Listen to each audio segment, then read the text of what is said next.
Negativity bias adalah kecenderungan otak manusia untuk lebih fokus pada informasi negatif dibandingkan informasi positif. Fenomena negativity bias sudah ada sejak zaman nenek moyang kita. Sebab, negativity bias dinilai penting dalam kelangsungan hidup manusia. Dosen psikologi Unhas, Alvita Belani SPSI MSc, mengatakan jika para ahli percaya kemampuan ini berperan penting dalam kelangsungan hidup manusia. Karena informasi negatif seringkali berkaitan dengan bahaya. Namun, mengapa otak lebih cepat menangkap informasi negatif masih menjadi pertanyaan besar hingga kini. Disebut Elvita, para ahli menduga jika itu ada hubungannya dengan peran evolusi. Nah, sebenarnya sih itu penting ya, karena informasi negatif itu biasanya terkait dengan bahaya. Nah, itu sebenarnya dari ancestor kita, dari nenek moyangnya kita, memang dari awal lebih cenderung mengolah informasi negatif karena itu menyangkut terkait dengan keberlangsungan hidupnya mereka kan, bahaya begitu. Jadi sampai sekarang kita masih punya itu gitu.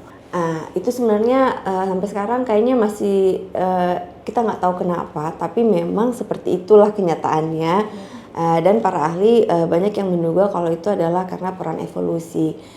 Namun di era modern, negativity bias menjadi lebih kompleks karena kehadiran media sosial, di mana media sosial lebih sering memanfaatkan kecenderungan ini untuk menarik perhatian. Dikatakan Elvita, informasi negatif mendominasi ruang publik, menjadikan pengelolanya semakin menantang bagi individu, karena untuk menghindari informasi negatif hampir tidak mungkin dilakukan. Jadi bagaimana nih media banyak sekali informasi negatif?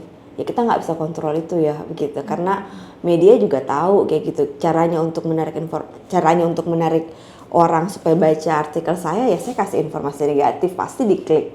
Juga kalau misalnya kita mau menghindari informasi negatif ya berarti kita mau menghindari diri kita dari seluruh dunia begitu kan, itu nggak mungkin begitu. Jadi menghindari informasi negatif saya rasa itu impossible ya, hampir nggak bisa mungkin dilakukan. Alvita menambahkan, negativity bias meskipun sering dianggap sebagai kelemahan, sejatinya merupakan mekanisme adaptif yang membantu manusia bertahan hidup. Namun di tengah derasnya arus informasi negatif, pengelolaan emosi dan kesehatan mental menjadi kunci untuk menjaga keseimbangan. Diska Faja, Unhas TV.